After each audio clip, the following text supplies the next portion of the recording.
Hello, everyone. Susan Lennart here. It is Thursday, 12 noon. I am here for my presentation. I have a few things that I want to talk about today. Usually I come in and I tell a story, but hi, Christy. Thank you. I saw Christy had shared my intentional metalsmithing. It's super hot in here. We had to turn off the fan, and I have Matt, my assistant, with me today. Yeah, he laughs about it. Matt actually is a blacksmith, and I'm really excited about having Matt. I think people, hi there. So people who, and Lynette, nice to see you. Kendra, nice to see you. You know, the nice thing about being in this community that I'm in, it's called the Screw Factory, and there's so many artists here, and it makes it really fun and very much a communal project. So Matt is a blacksmith, and he's made me a couple of my tools. In fact, he made me this tool holder back here, and I want to have him on to my Facebook program very, very soon. I want him to show, because what we're finding is that our blacksmithing and our silversmithing really aligns so beautifully. So I want to have him on to maybe show us a couple tool making. Wouldn't that be fun? Hi, Sherry. Hi, Liz. Hello, Janet. Nice to see you guys. And Jenna. Thank you. Matt, are you on too? I will get on. No, you don't have to get on because I'm here. Oh, hi, Ness. Oh my gosh, nice to see you. And Kathy. Nice. Kimberly, so nice to see you guys. Thank you so much. And Joan. So nice to see you guys today. It's a really special day. I'm so surprised that I've been able to stay so relaxed. As you guys know, hi Barb, hi Fran. As you guys know, I am launching, and there's Christina coming in as Susan Lennart Tasmer. Hi Taryn, nice to see you. As you guys know, tonight, drum roll, is the official opening of intentional metalsmithing. So I'm super excited about this. I've been working on the whole idea of this for a whole year. I started it off with one process. Hi Christina and Tina. I started it off in this process, and really I feel like I've been able to refine it through everything that I've done. Oh, don't ever weigh yourself when wearing my jewelry. Don't ever weigh myself. That's right. I'll just take off 20 pounds, right? There's intentional metalsmithing. So anyway, tonight, I think it's at 9 p.m. Eastern, right, Christina? You guys will be able to sign up for intentional metalsmithing. The cool thing is, now we have the prices up. If you get on the early bird, it will be under $200 a month if you want to do a payment plan, which, oh, hi from Scotland. Thank you for joining me. I'm so happy to see you. So it's a pretty cool course, you guys. It's like, I think you guys know I've been doing a lot of researching, re-researching of my original studies with talisman and jewelry techniques and all of this. I originally had written the book Making Connections from a large source of research that I'd done. 10 p.m. Eastern, Pacific, 10 p.m. Pacific, 11, 12, so 1 o'clock in the morning Eastern time. It'll open, so I'm sorry. Yes, it's such a fun, thank you, Kendra. We had such a fun time. Jay, I know it is a big day. I feel so relieved today. You know, I feel like in a couple days, I'm gonna be able to rest up a little bit. We have been working so hard behind the scenes on a lot of different things. So thank you guys so much for all your support. And so the early bird is gonna be open through July 14th. So don't worry. Oh, thank you, Sandy. She said the course makes changes in everything, and I completely feel like it does. I work holistically, I work in all directions. I work really for the artist, you know, to give you ideas. What my work does, I realize, is that I've been told that I teach creativity. Actually, I know that I teach creativity. Back in the day, years ago, I used to have groups of silversmiths, goldsmiths, people that came from American Craft Council and Rosen Group that would come into my classes, because what I can do is get you out of your box through a series of just acceptance and exploration and, you know, just a lot of different techniques like that, get you out of your box and into just really exploring. And even when, if I had people for a week who did a line of jewelry and they were always building the same pieces over and over, they would come into my course and just kind of have a breath of fresh air for a week, build in a whole new way of not caring about what are you going to sell it for? How are you going to build this piece? You know, how much does it cost? And, you know, then even when you go back to your work and in your studio, you have a fresh voice. So that's one of the cool things about just really taking this. So you start working along, you work in a program, and you go week by week. So there's 6 different techniques that I think you guys saw. And the first one, I wore a lot of stuff today. This is one of the hollow forms. It also has alchemy of soldering in here, has some wire in here. It has box forms. You know, I just do a lot of layers and layers. This piece too has, this is the first one on bezels expanded. Here's a hollow form. There's alchemy of soldering. This is the last chapter on scrap. I wanted to wear these 2 rings today because I just really love, I love the way, you know, this is really from one of the scrap, you know, it's just really kind of going around. It's from one of the scrap chapters. And you can see the beautiful ring band, you know, just in scrap. And it's just things of what you do with all these excess that's laying around. This one is the same way too. You know, what do you do with all the excess of these that are laying around in your studio? So it's kind of fun that way. Hello, everybody.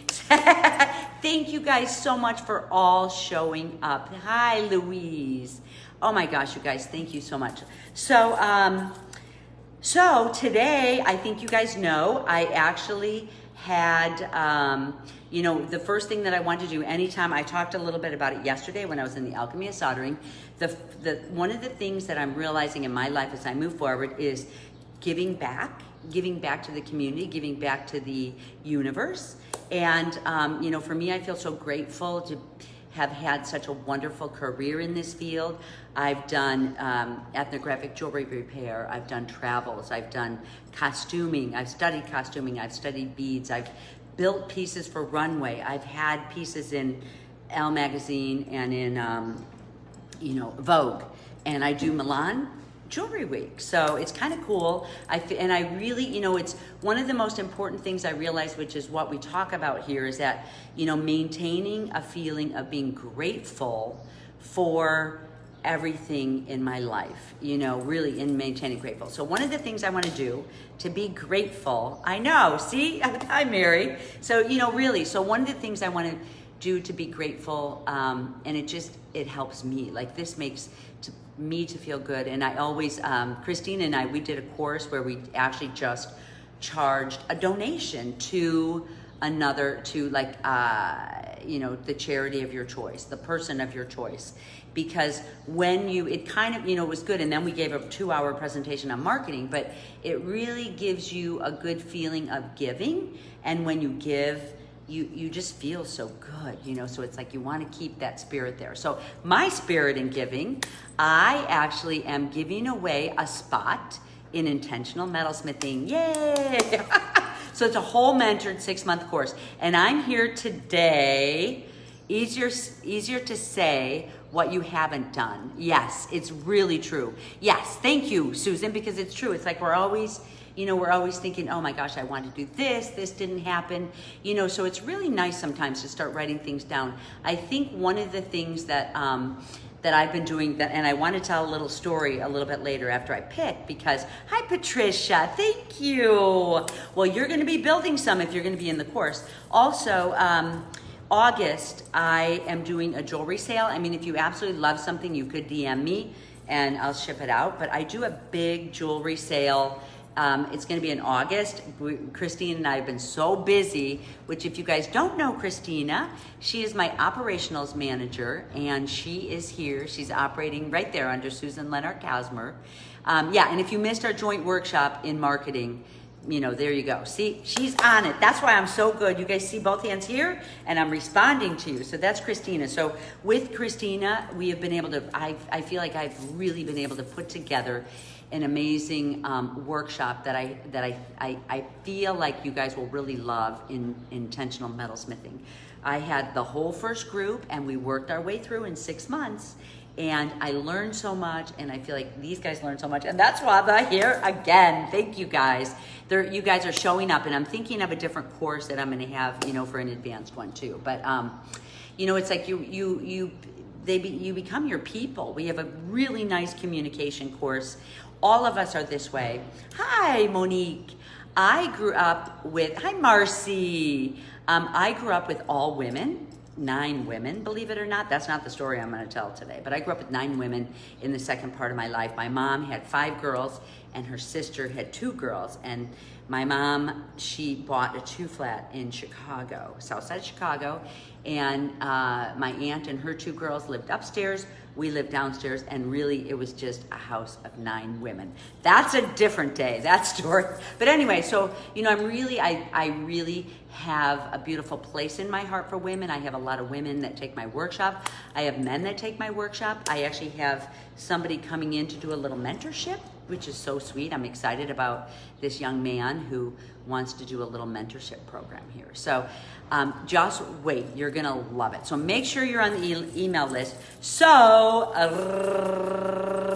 are we ready? Christina, are we ready to do the giveaway for the spot? So, you know, so this is a free spot that's paid for. I'm gonna call off a name. There were 625 people that registered for the giveaway, but don't worry, because as we know, if it's meant to be for you, it's meant to be. So I never get worried. It's like, I remember reading many years ago that there was someone who, like, for a lottery ticket, they mortgaged their house, they mortgaged cars, they mortgaged everything, and bought like thousands and thousands of lottery tickets, and they did not win. And there was a person, oh, I know, really, it's interesting. Thank you, Mary. There was a person who, hi, Kathy. Then there was a person who bought 1 ticket, and they were like, oh, 621. Okay, so she's like, it only takes 1 entry to win, because if you're gonna win, you're gonna win. And that stayed with me for the rest of my life. It's like, you don't have to mortgage your house to buy 1,000 tickets. If this is meant to be for you, you're gonna get it. So we'll see what person is really has the attentions out here. Okay, 621. You want to come in the picture, Matt? Matt is here's Matt. He's the blacksmith. It's so hot in here, but he's so nice. There he is. Hello, everybody. He's a blacksmith next door, and he helps me out. He filmed me earlier. Okay, so we are on 1 to 621. Okay, so here's the site that we're on, and I'm gonna send this to Christina. Once I press this button right here, actually maybe I'll press it in front of everybody, okay? So you guys know, generate. What number is it? 201. Number 201. Yay! Matt, you're not excited? I'm excited. See, he's excited too. on Yes! He's excited on the inside. 201. Oh, Kendra says hi to you. Hi, Kendra. Lovecraft. Hello, Matt. Who is Lovecraft? Interesting. That maybe is a different. And Sandy says hi. So, Hi, Sandy. Hi, everybody. he says hi. Rand says hi. Everyone says hi to Matt. So anyway, you know, he's the one that actually built all this gorgeous blacksmithing in the background. So 201. Did you send that to Christina? I'm going to. Oh, good, good. So that's cool. So Christina will be able to post it too. I'm so excited to see who this person is. Super, super excited. So, yay. Jenny Winnie. Winnie, is that how you pronounce it? Jenny Winnie. Yay!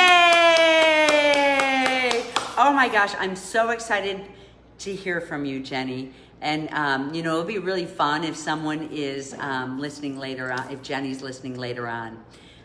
Okay. Nice. Very, very nice. Okay. So you guys, yay! Matt makes amazing pottery too. Yay! He likes that. Oh my gosh. Okay, so I'm super excited. Enrollment opens tonight.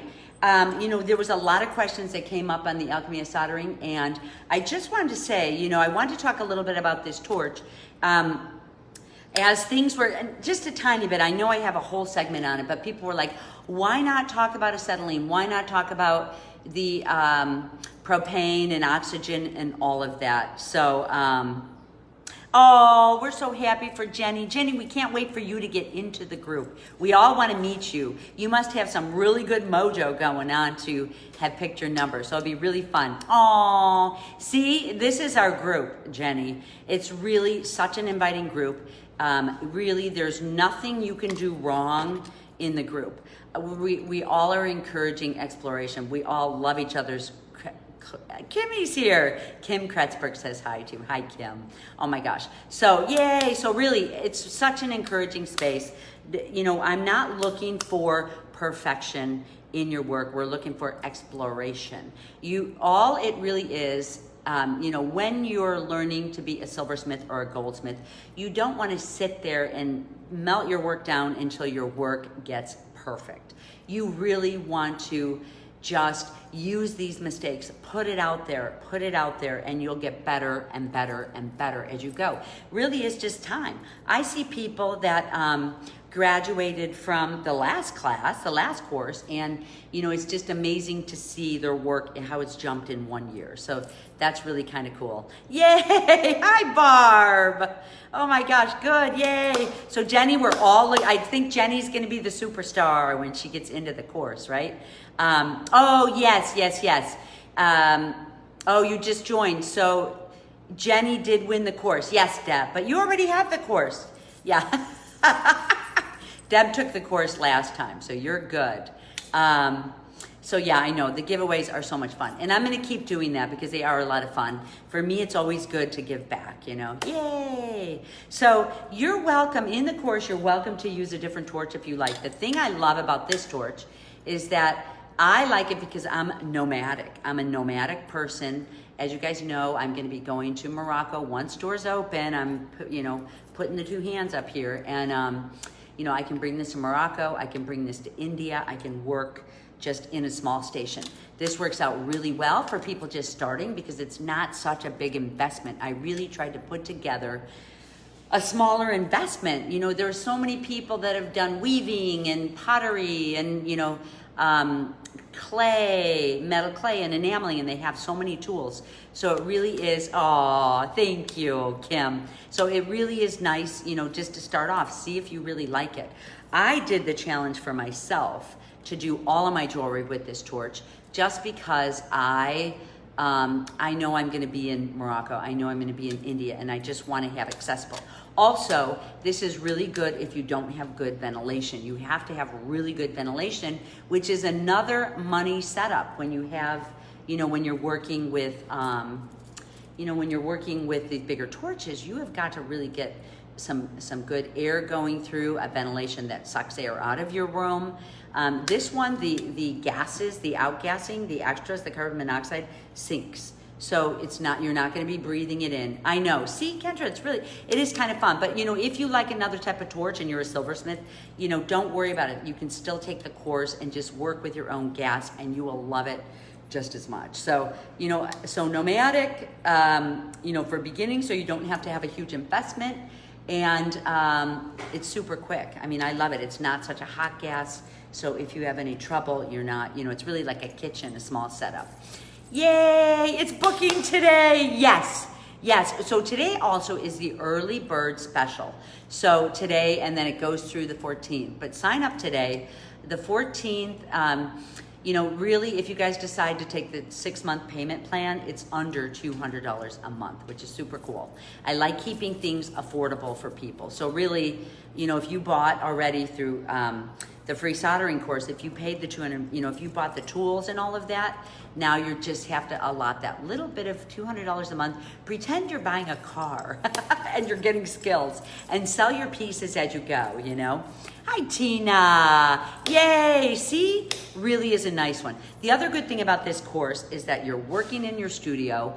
I am really teaching bringing your own objects into your work, bringing your own pieces into your work. And when you're in your own studio, looking around at your own space, in your own environment, you can't help but to pull in your own stuff. So, yep, okay.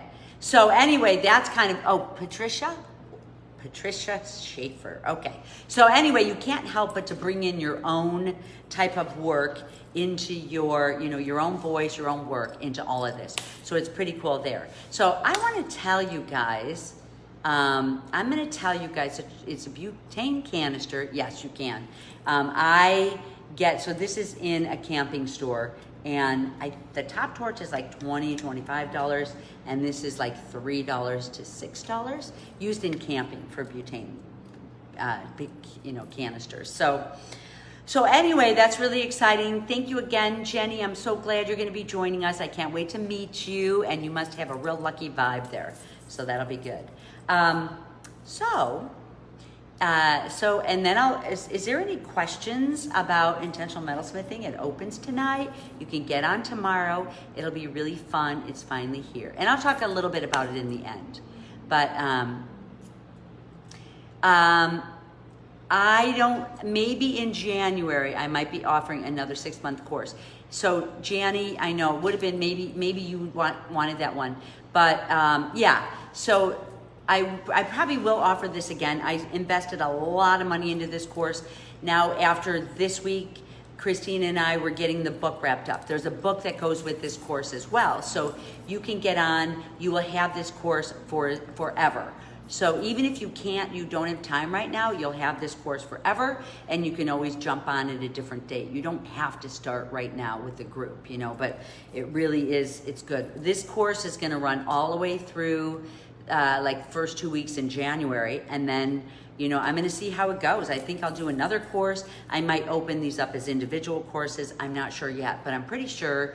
I really think this course. Usually, as people are doing this, there's more people that want to jump on board. So we'll see.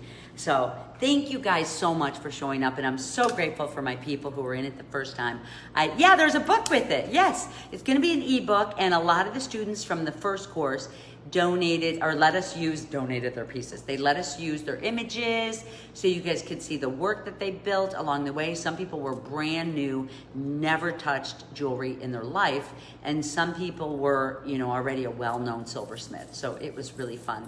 I am going to, really think about being in there. You can jump in at any time through the course. We'll have a Facebook group going where it's such an active group. You'll get to really know people well. And some of our people who are in from last year, we can't help but to get together. And I'm planning, Tina, thank you so much. I'm not even letting that be a possibility that we're not going to Morocco, so you can't listen to me, but I'm like, I can't wait to see all the fossils. I'm actually planning on buying fossils. You can find pieces like these type of druzy out, these type of druzes, fossils, and a lot of druzy out in Morocco. So, and I really want to buy some of these.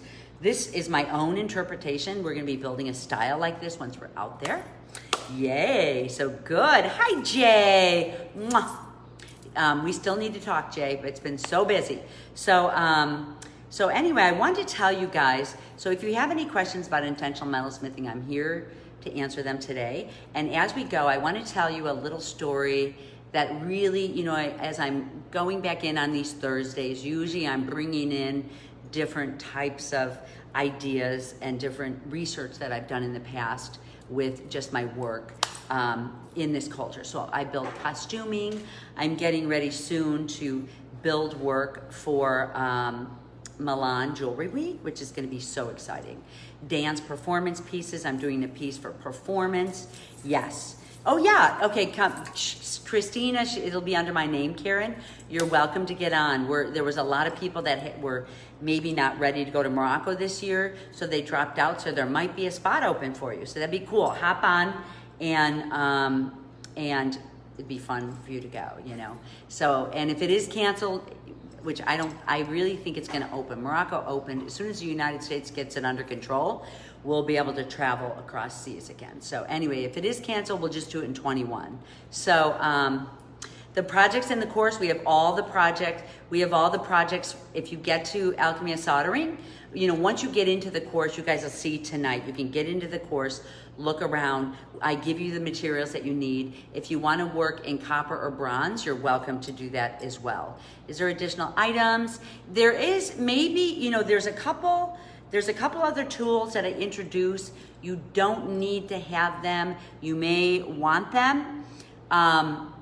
No, there's no other additional. Well, the only additional would be is, so if the course is for 6 months and it's under $200, you are gonna want to have a little bit of silver with you. We'll give you the supply list, or bronze and copper. Bronze and copper is so inexpensive to work with. You can solder in the same way. With bronze and copper, you just wanna work a little smaller.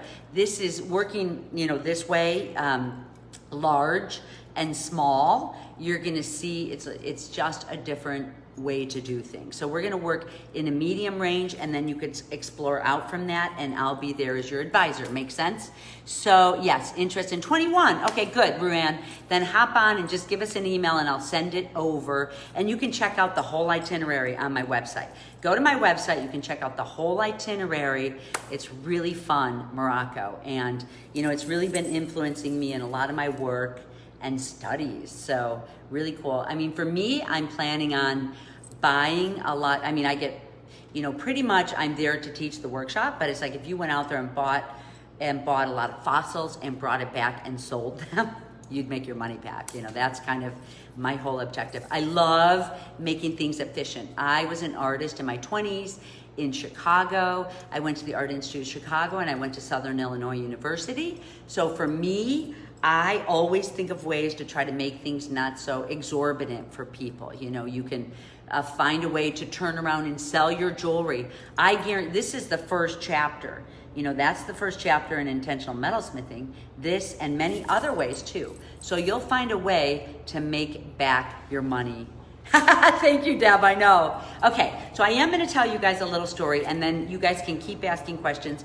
Christina's on board here, so she'll be able to, Christina's here, so she'll be able to help answer questions too. So I was thinking back to when I was 19, I moved out to San Diego, to California. Prior to that, I remember I was really into, I'm on the south side of Chicago, and I was really into,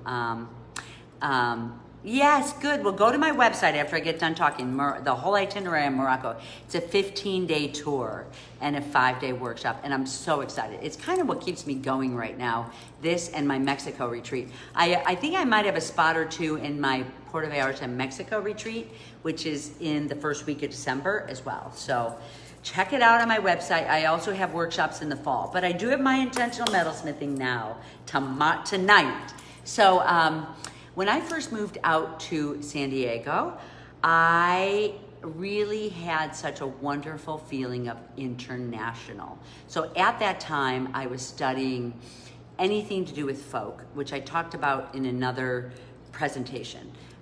Folk music, folk dance, folk art, folk, fairy tales, folk tales, all of those I was studying. So when I moved back from San Diego to Chicago, it's so interesting because in San Diego, this is before the internet, so this is in the late 80s, early 90s. I first moved back, so it's really interesting to hear about how life was back then. It is a crazy kind of a story. So as I was remembering, I was like, oh my gosh. Okay, so I first moved back, and in San Diego, we wore all cottons and we dressed like this. When I moved into Chicago during that time, I don't know if people, when you travel and go to the big cities, really you wear black.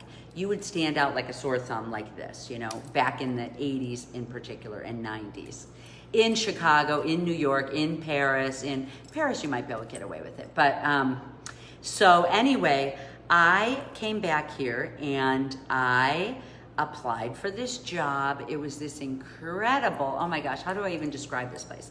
It was this incredible gallery / trading post / silver, it had gorgeous silver jewelry / gold jewelry, really interesting gold jewelry / African art, Middle Eastern art. It had Central American art. It was amazing, this place. A whole collection of beadwork.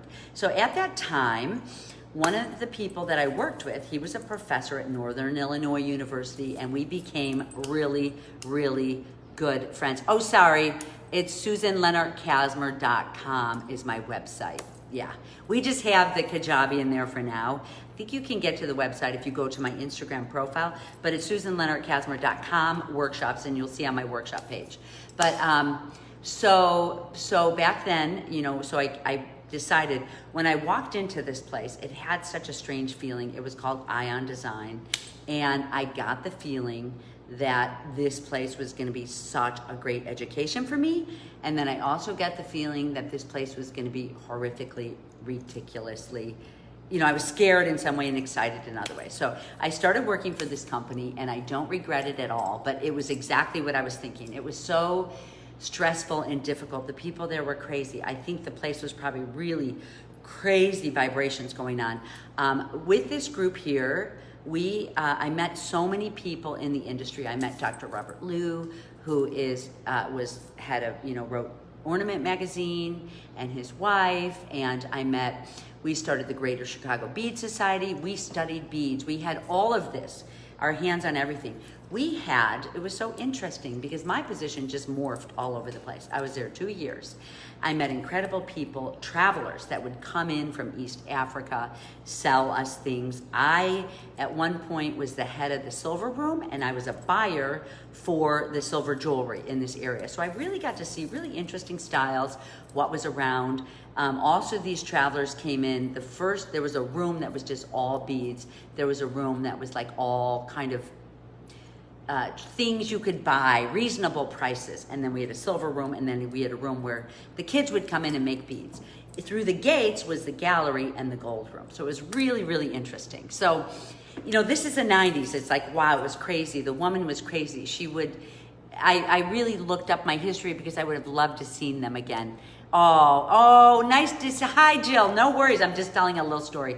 You know, this woman, she was in her room with all these beads and all these energies, now I realize, and she would spritz a little perfume. She'd be like, oh my God, I'm starving. She was 70, and she was really an anorexic, and she would be like, I'm so hungry. She'd spritz a little perfume, and she'd be like, I feel so much better now, you know? So that was kind of the ups and downs, you know? So anyway, with my friend, I hung around with my friend Ken Kent, and he was the professor of art history at Northern Illinois University, and oh my God, his house. We hung out. It was so interesting. I learned so much from him.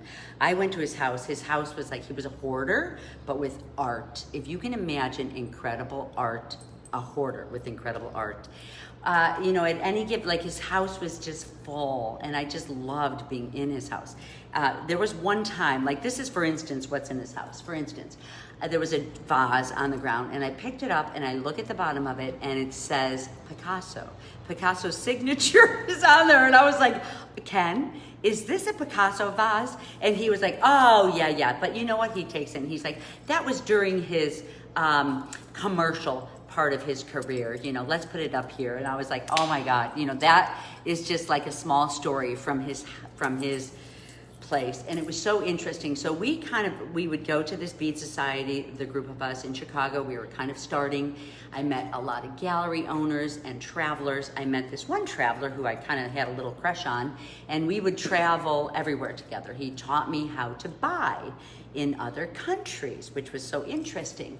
So because I worked in this gallery, when I left after 2 years, I came back. I went into Central America and South America, and I bought costuming and weavings, and I came back and I knew what this woman was interested in, and I could also knew what these other gallery owners. So I would fund my trip. Remember how I was talking earlier, fund your projects. I'd fund my trip with selling off what I didn't need to other galleries, and then I'd keep, you know, a small portion of it for what I could use in my work and all of this. So it was really interesting. You know, art hoarding, oh my God, it was crazy. So I also, for about a year, when I first started, I came in and I worked in this room where I was doing ethnographic repair. What type of ethnographic repair? I know I put that on my resume, and I forgot. It's really hot in my space, so I'm sweating a little, but you guys don't mind. So I actually, let me grab a paper towel. Okay. This is how it is here. I just get used to sweating in my work, and just for like 2 months, it's super hot. And usually I have a big fan going, but it's the noise. So I did ethnographic repair. So what would happen is we sat in this room it was just the two of us, Lavinia, the owner, and in would come these incredible Nigerian guys who were from, West Africa. And I found that a lot of the beads and art and all of this would end up in Nigeria. They would gather pieces and bring them out to the US. And Lavinia's was definitely, the gallery. She just couldn't stand. She was a hoarder too. She couldn't stand to leave a piece behind. So sometimes the guys would be out for like 2 weeks, and she, before we picked, but she's always like, Susan, what do you like? What do you think? And they'd bring little things in too. So we'd have to buy for like the commercial room, kind of the fun stuff that are inexpensive that anyone could buy. Then we had to buy, oh my God, the costumes, the talisman, the amulets, that, just carvings that I saw, big carvings. There was one man who had a gallery. Oh my gosh, you would think, you would think he was just a very, very normal during this time, looked very, very normal, had a Chicago gallery. And so we get to go behind the scenes because we just kind of started knowing everyone in Chicago. I can't even remember his name now, but he brought us into his gallery when it was closed, Ken and I and Lavinia, and we were looking at his art pieces, and he had this one art piece that came from West Africa that had nails and everything in it, and he was telling us that this piece was made, there were talisman and energies put in it to chase off people so they wouldn't enter their village, to kind of chase off any hunters or anybody with bad intentions. It was just like an evil piece that evil intent was put into. So he had it sitting in his gallery, and he said, I need these two. He had two other even larger, beautiful, positive pieces that had amazing energy put into it. And he said these two pieces were guarding that energy, so he would never move the three of these. They were a trilogy together. And it was so interesting then, because I'm talking about the end of the 80s, and here this regular looking man, we're in his gallery, and he's talking about energies and all of this. And I was like, what the heck's going on with energies, It was really when I started learning how many people believed in all of this behind the scenes. Once you start researching these subjects that I talk about in, on my Thursdays, I talk about talisman, I talk about energies, I talk about all of this. Once you really start talking to people who have dealt with this forever, you really find at the core of it such a strong belief, so it's so interesting. I know you need one, right? I know. Yeah, scarecrow, see? Yes. So, in so many ways, we have our own pieces without even realizing it. We used to have bunny fur. Can you believe we used to carry around an arm of a bunny for good luck, and, so we all have our own talisman without even thinking about them being like European descent. For me, I'm Croatian, I'm European descent or Roman era descent.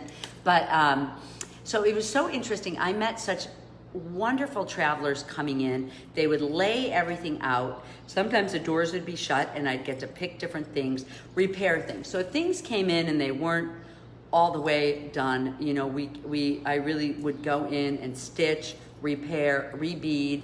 I didn't really do a lot of metal work because I was talking to you guys about the metal work that's done out of the country. It's just real. Yeah, remember the bunny?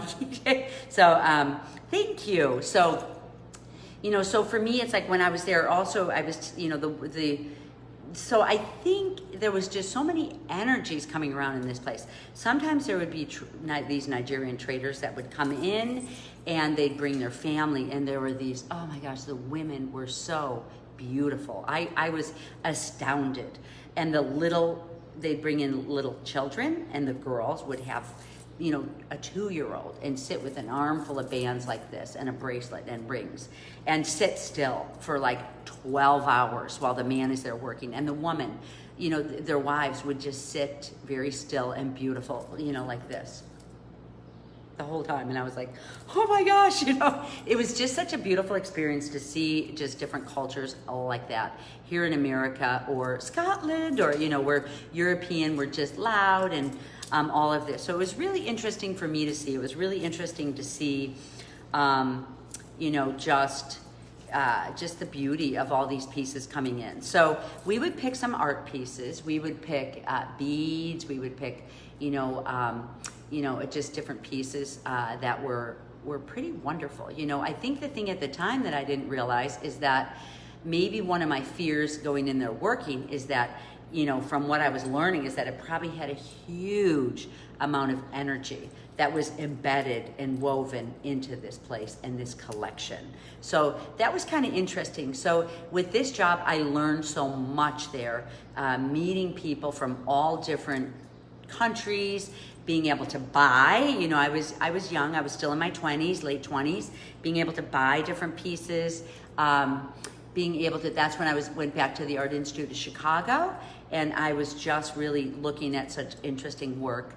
After that, I started traveling. I worked there 2 years, and I started traveling that's when I started traveling with a friend of mine, Steve, who actually really worked in East Africa, manufacturing, putting pieces together. One of the places we went to was Tasco, Mexico during that time, and I don't know if anybody's been there. There was a lot of, when I went down to Tasco, Mexico, you had to fly through Mexico City, which wouldn't be the best of ideas right now, but I saw, because I was a silver buyer, as I told you, I was buying all this silver, and I was a silver buyer, and when I went down to Tasco, Mexico, I saw all of this jewelry being manufactured, and we were actually carrying it in this shop that I worked in. So I was in my head like, oh my gosh, interesting. So this is where you'd come to get your silver work done if you were building a line, which I thought was so interesting. So it really opened me up to the world. At that point, I started traveling a lot, and this is where I get my stories from that I tell you guys about, but this was kind of my root. I lived in Sweden. Oh, the street looked like supermodels. Oh my gosh. I'm not going to Sweden. Oh, so yes, silver heaven. So, if you have places on your bucket list, I know when we go to Morocco, we're going to find wonderful fossils. Think fossils and Druzes, and I since I knew I was going to Morocco, and these wonderful Berber. It's a study of the Berber people, and my work is kind of hollow forms and Berber. I haven't had a chance to get in, not next week, but very soon. I want to talk about the Berber jewelers. And then I certainly want to fit in the Viking jewelers and, just different techniques in there as well. So I know one time I was talking about an engraving technique. I just finished an engraving technique today, a little short blurb that will be up on my Instagram pretty soon, so you guys can see what type of engraving that I do. So that'll be kind of cool. Okay, you guys, that is going to be shark's teeth in Morocco. And so, in any country, and I'll be able to talk more about really anytime people got in European coins, they would just melt them down, hammer them out or press them out, or use all different techniques to create silver metal. So all the silver, all this ancient silver work that was done was really done with melting down European coins. So that's pretty cool. Yes, and the Berber, the carpets, the patterning, the stamps, the walls, the dusty architecture. I'm looking forward to all of it. So that's gonna be pretty exciting. So that's my little story for today. Oh, you're late, that's okay. I just told a little story and then I was talking. You can always go back and listen to it again. So the end of the story, and I'll of course expound on this, but that's kind of where my core is, and it's really fun, rethinking about my roots again, and it helps me. This is what I work with you guys about. I wanted to tell that story because me going in and revisiting this, it's helping me know who I am as a jeweler and what I have to offer you when I'm teaching intentional metalsmithing. So with intentional metalsmithing, that's my core and my stories, but I'm really, and some people do love all these. So I'm not always asking you to build costumes and look into ethnographic. I'm asking you to look into your roots. Like, I don't know, have you always loved digging up artifacts? Have you always loved being a physician? Have you always loved looking at rug patterning? Etching might be your thing, engraving might be your thing. If you love patterning on rugs, maybe patterning, maybe it's color, maybe you like enameling in your work, maybe you like beautiful stones. It's so interesting talking to different jewelers because some jewelers are in it for a stone. Some jewelers are in it for a technique. Some jewelers are in it for it as an artist and really loving and enjoying it. Some people are in it to build a costume. Some people are in it to build a museum piece. Some people are in it to build a wall piece, So there's so many. I guess I'm just here that I talked about in one of my Instagram posts is that I just want to bring in a thought process beyond, oh my gosh, isn't this beautiful? I'm gonna get married wearing this diamond ring, I wanna bring in jewelry as an art form, which it deserves to be, right? All about the stones, yay. Yeah, see? So how do you then, if it's all about the stones, how do you honor a stone where you can see it from all different angles, like something like this? So this is a caging techniques that taught in one of the chapter. This is a hollow form. How do I honor this stone here?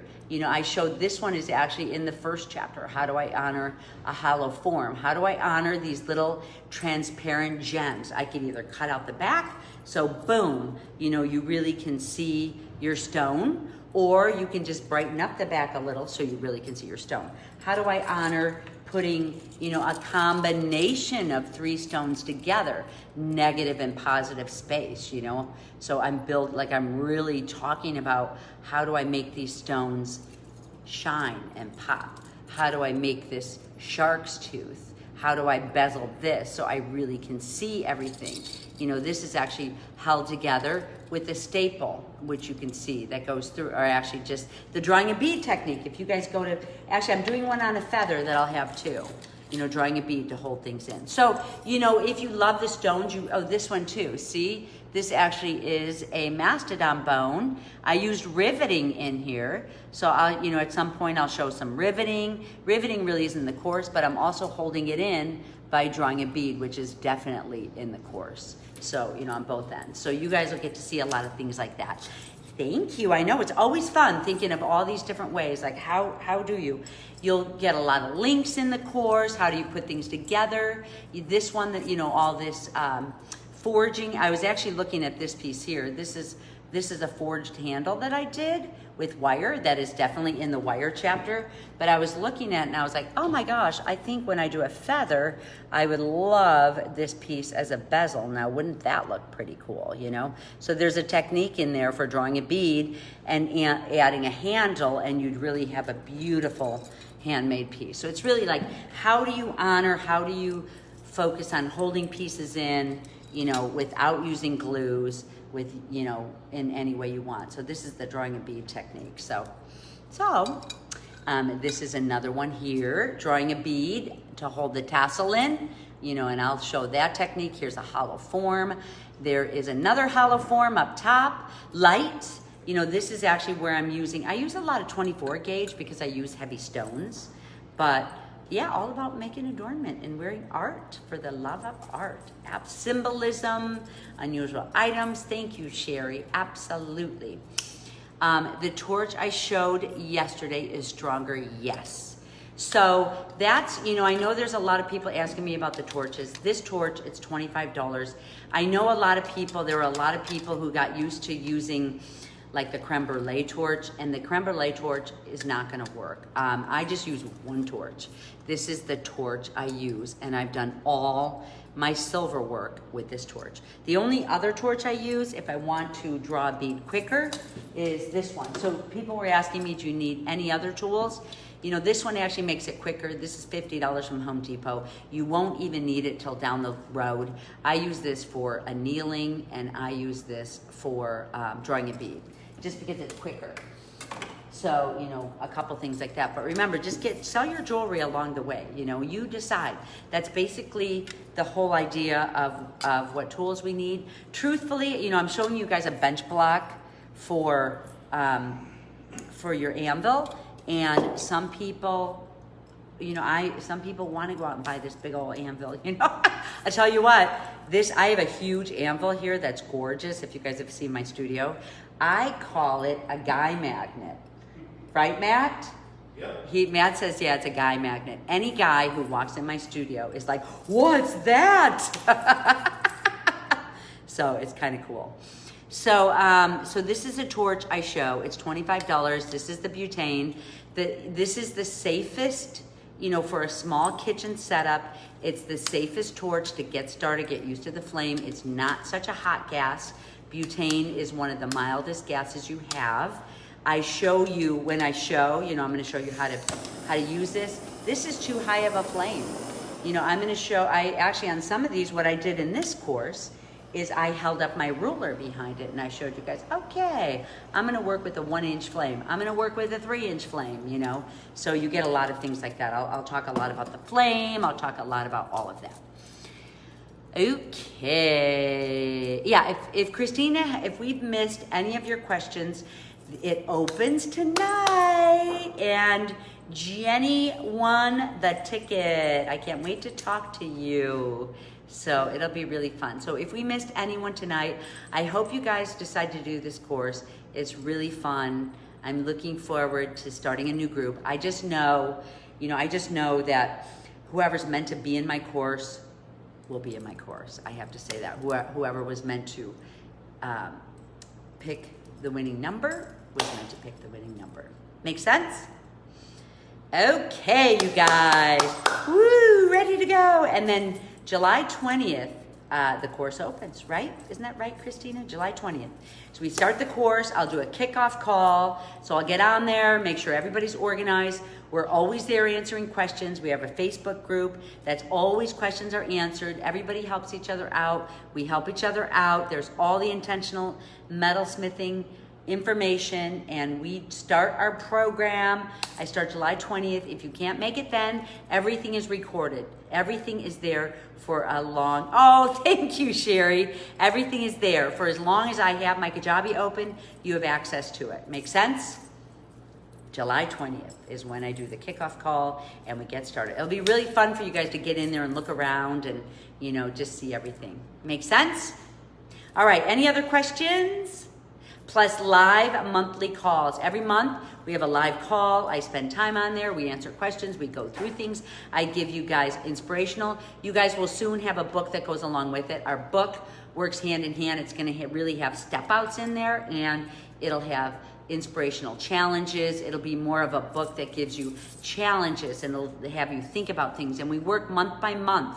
So we work 1 month on a technique, and it is kind of a nice discipline because you're going to learn the technique by the first or second week. 101 course, people, yes, come in, yes. So yes, Deb, if you've done, the only prerequisite is alchemy of soldering, and even you could start the course without doing it.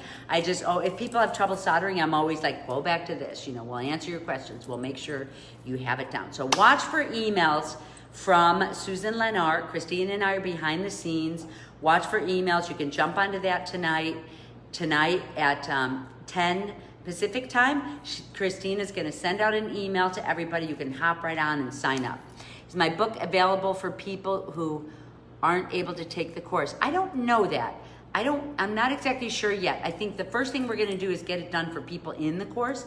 It works hand in hand with the course. And then we'll just see as we go. I want to see, we're just going to keep it as an ebook right now because, again, a lot of things are an experiment. We'll see if we need to add anything in by the end of this course or put anything out. So you guys, again, it's under $200 a month. It could really change your life. So it changed mine. That's what I can say. All right, you guys. Okay, Christina says most likely yes. But we're not sure when it's available. So just get on the mailing list and we'll make sure we mail out. All right, you guys. Thank you so much. I can't wait to see you guys. So excited. Mwah. All right. And make sure you get on my Instagram. I'm always active there. All right, you guys. Bye.